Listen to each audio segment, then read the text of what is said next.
Rasulullah,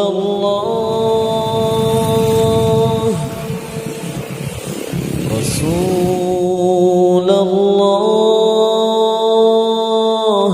la yurdik hadzal hal lil arbi wa la yurdik ma yabdu min al-i'lam. Pondok Al-Mahali ini dulu awalnya dibuat sama Mbah Mahali. Mbah Mahali itu pondoknya dulu sistemnya masih santri kalong, jadi nggak ada yang mungkin. Beliau itu mengajar ngaji, ada santri yang datang kemudian pulang saat habis maghrib, malam, sore, subuh itu santri cuma datang pulang, belum ada yang mungkin. Itu ngajinya dulu ya Quran sama kitab. Itu jauh sebelum Indonesia merdeka.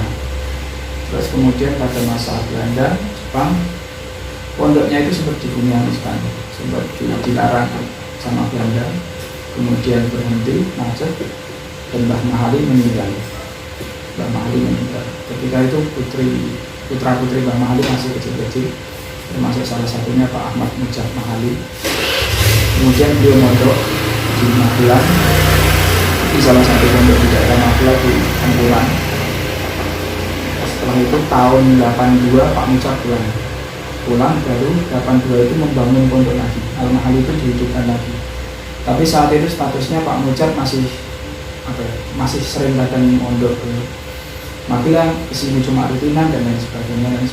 Sampai akhirnya benar-benar ditempati itu dulu masih di sana, bangunannya di tempat yang lama, bangunan yang lama di selatan masjid itu sekitar tahun 87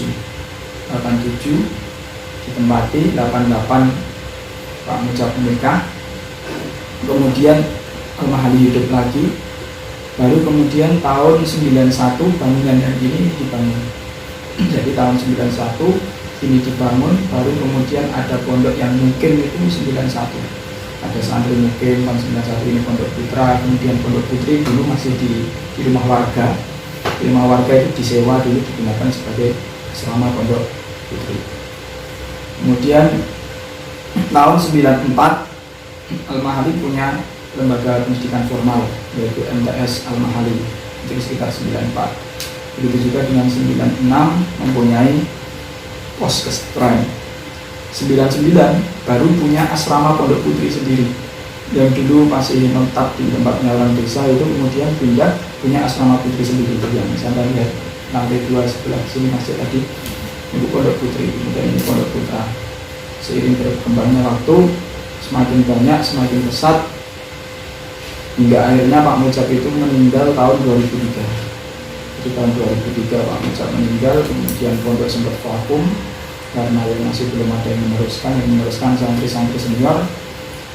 Berjalannya lah hingga akhirnya tahun 2009 mulai ditata lagi sampai saat ini. Kemudian untuk madrasah aliyah itu baru tahun 2017.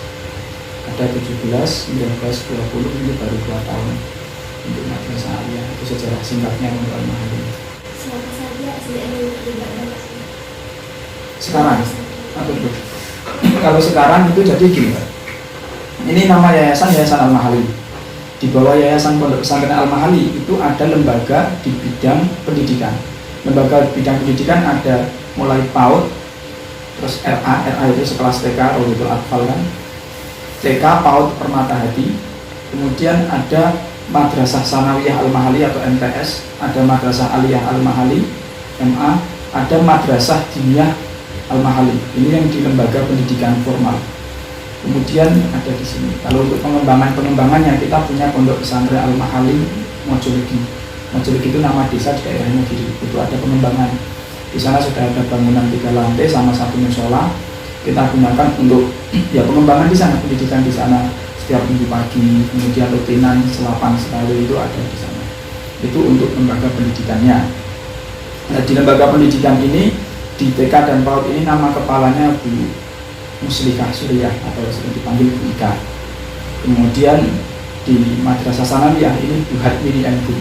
Bu Hadmini itu dulu dia alumni pertama MTS Al-Mahali. Jadi tahun 94 itu ketika Al-Mahali punya MTS itu dia santri pertama, sekarang jadi kepala sekolahnya di MTS Al-Mahali. Untuk di MA Al-Mahali kepalanya ada Pak Anwar Munajib STHI asli Lampung, itu menjadi kepala di Madrasah Aliyah. Untuk di Madrasah Diniyah itu ada Mas Ahmad Muhammad Naufal yang memegang. Jadi kita sudah plotkan sendiri-sendiri. Jadi untuk kepala sekolahnya TK Bu Ika, Madrasah Diniyah Mas Naufal, Madrasah Sanawiyah Mbak Hadmini, Madrasah Aliyah Pak Anwar. Itu yang di lembaga pendidikan. Kemudian di Al-Mahali ini kita juga punya lembaga-lembaga yang non pendidikan, seperti pengembangan bakat. Kita punya ini namanya itu Gedek Riot. Gedek Riot itu bergerak di bidang sablon, pembuatan pil, terus muk, tapi cuma tok logo ini kayak gambar itu. Kalau muknya kan beli kemudian kita kasih gambarnya. Kalau misal sampai sudah mau dia itu biasanya ada itu yang bekerja juga anak-anak pondok. Jadi ekonomi produktif pemberdayaan ekonomi masyarakat pesantren istilahnya. Jadi anak-anak pesantren ini ya juga diajak seperti itu. Nanti kalau ada bagi hasil ya anak-anak dikasih, kemudian ya intinya itu memang untuk pengajaran. Terus kebetulan ada hasilnya berupa laba dari penjualan, itu nomor 2. Yang penting untuk pengajaran anak-anak diajari untuk membuat sablon. Kemudian ada juga perikanan di sebelah sana yang dekat MA kan beda RT dari sini itu ada beberapa kolam, itu juga diisi ikan. Kemudian biasanya santri-santri sendiri yang isi ikan. Kayak ini di depan ini diisi santri lele, ya diisi sendiri, dihasil makan sendiri. Besok kalau sudah besar ya dijual di tangan dia. Kemudian ada lagi penggemukan kambing di sebelah MA juga. Terus ada ayam, istilah ayam penggemukan ya, ayam potong. Jadi beli bibit kecil, dibesarkan, setelah beberapa bulan nanti layak jual, ambil lagi. Itu yang di bidang pengembangan. Kemudian ada pertanian sebenarnya, tapi pertanian kalau saat ini agak macet karena untuk anak-anak pondok sendiri kalau disuruh tani waktunya tidak ada karena waktunya makan pagi pada sekolah, pada kuliah. Sehingga untuk yang masalah pertanian ini dipegang oleh orang-orang desa. Jadi modelnya orang-orang desa tua-tua kemudian bekerja sama pondok. Gitu.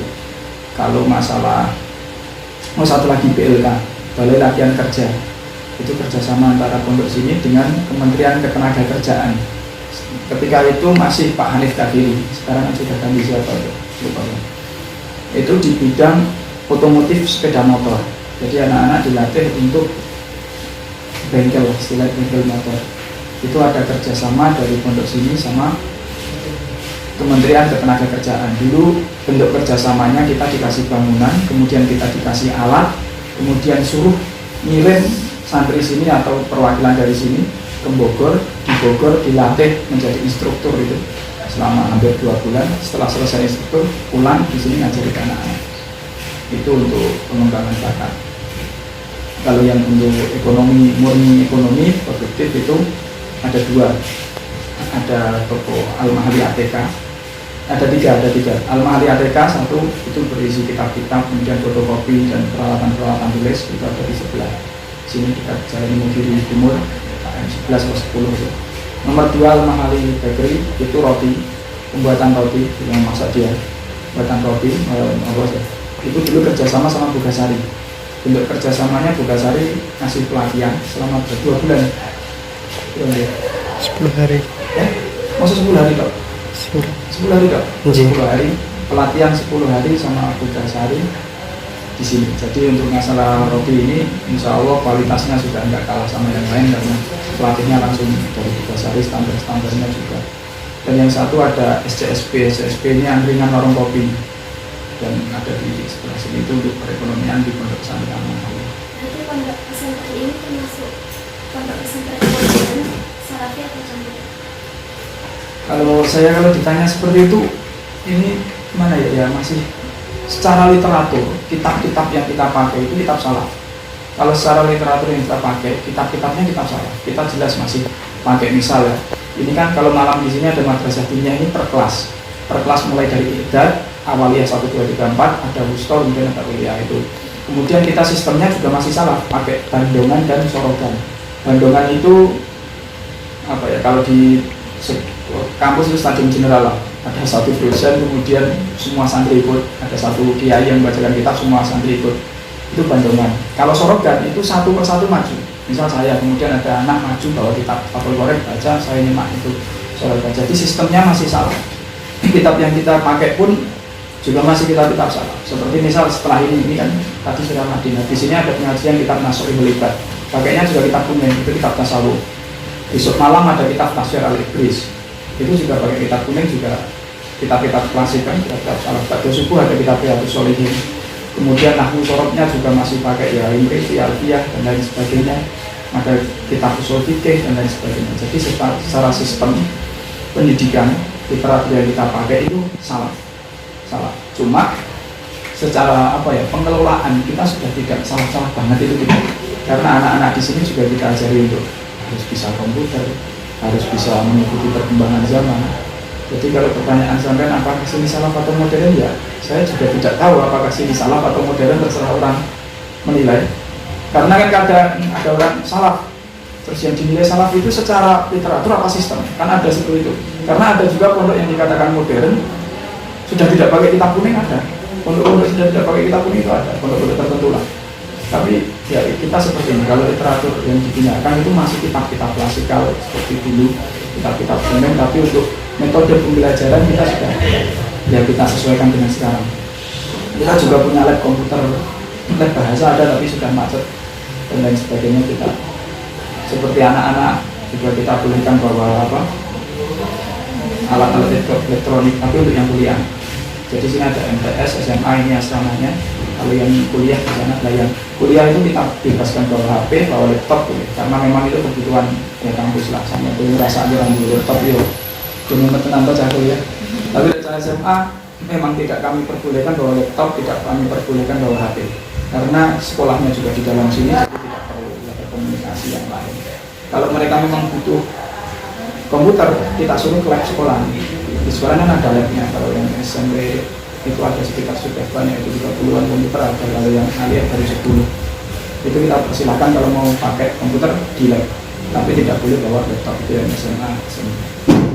Jadi secara sistem pengajaran kita sudah kompromi dengan zaman sekarang, tapi literatur yang kita pakai tetap kita tidak salah.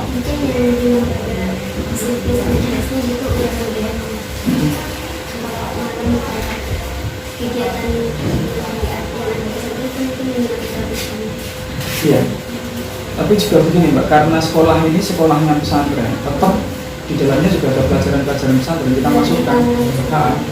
Jadi kayak saya mulai ngajar di MA, itu saya kasih kitab fikihnya itu juga kita kompromikan. Jadi ada fikih yang sesuai dengan Kemenak, pakai LKS itu pakai panduan, tapi juga ada fikih yang pakai kitabnya Fathul Qorib, itu ada di sekolah. Kemudian di sekolah ada Quran hadis yang sesuai sama Kemenak lah. Tapi kita juga di sekolah kita tambahi sendiri kitab hadis seperti Nawawi dan lain sebagainya. Jadi tetap ada.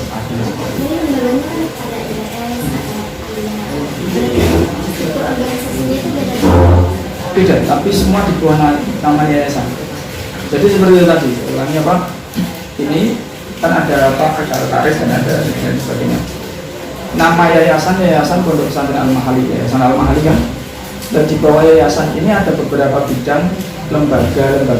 Ada yang lembaga pendidikan seperti tadi MTS, SMA dan PAUD. Ada bidang kesehatan, pos klinik pemeriksaan Polindes. Ini kita melayani jadi seperti puskesmas seperti itu. Cuma sekarang agak menurun daripada dulu.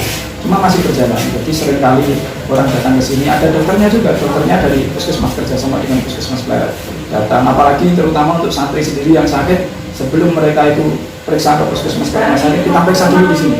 Kalau di sini sudah tidak mengatasi, baru ke rumah sakit atau puskesmas. Kemudian setiap 35 hari sekali kita mengadakan pelayanan posyandu itu untuk anak-anak kecil. Kemudian ada lansia, bahkan sampai saat ini itu masih kerjasama sama BKKBN, KB. Dan beberapa kali BKKBN DIY itu kalau ada tamu dari luar negeri itu sering dibawa ke sini. Dari beberapa kali itu. Dan memang untuk setahun ini sudah tidak lagi, karena sebenarnya kemarin ada lagi tapi sini yang belum siap. Jadi ada lembaga-lembaga tertentu, kemudian ada lembaga ekonomi produktif, ada lembaga pengembangan yang lain. Itu semua ada Kalau di sekolah ada kepala sekolahnya, kalau di ini ada ketuanya, istilahnya ada ketuanya, penanggung jawabnya masing-masing, tapi semua itu berada di bawah naungan Yayasan Al-Mahalim. Jadi pengendalinya tetap yayasan. Nah, di yayasan sendiri ini ada kepengurusannya.